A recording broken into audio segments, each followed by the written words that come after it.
มใหม่ต่อมีเงินตอนบนแห้งบาทเลยเอาพี่สิไปเจ็ดมใหม่ทั้งอันไอพัดก็เด้อ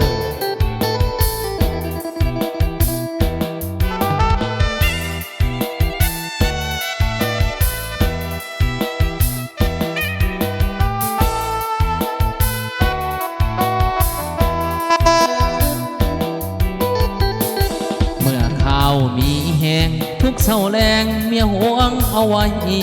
สิไปสายกับบ่ได้เมียห่วงไว้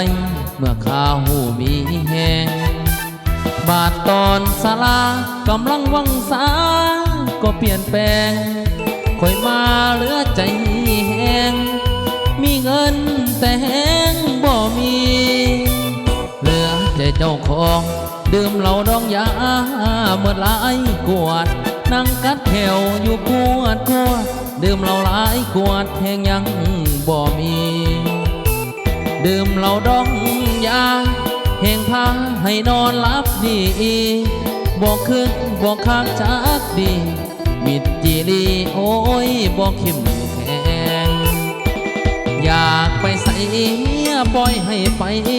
บ่หวงห้ามไปแต่เศร้าจนคำเมียบ่นำหัวเมิดแหงแนมเห็นผู้สาวขาวบวบแก้ม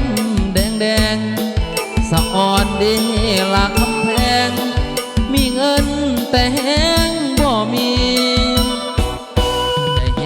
หงอยากแนวแข็งใจบ่เอานำกัดนางเข้มกับนายมาขามแหงสิยำก็ยังบ่มียามพ่อ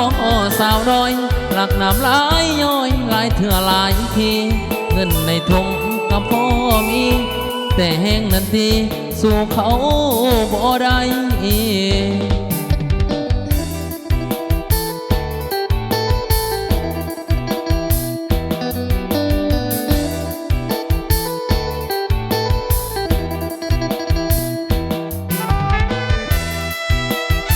ตอนมีแห้งเมียประท้วงไว้เพื่อนว่า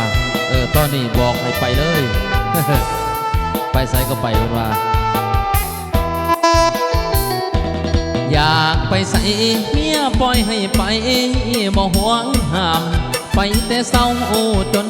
คำเมียบ่นำหัวเมิดแหงแนมเห็นผู้สาวขาวบวบแก้มแดงสะอ่อนดีละคำแพงมีเงินแต่แหงบ่มีเหลือใจแหงอยากแนวแข็งใจบ่เอานำกัดนางเข้มกับนายมาขามแหงสิยำก็ยังบ่มียามพ่อสาวน้อยหลักน้ำหลายย้อยหลายเถื่อหลายทีเงินในทงก็พอมีแต่แหงนั้นทีสู่เขาบ่ได้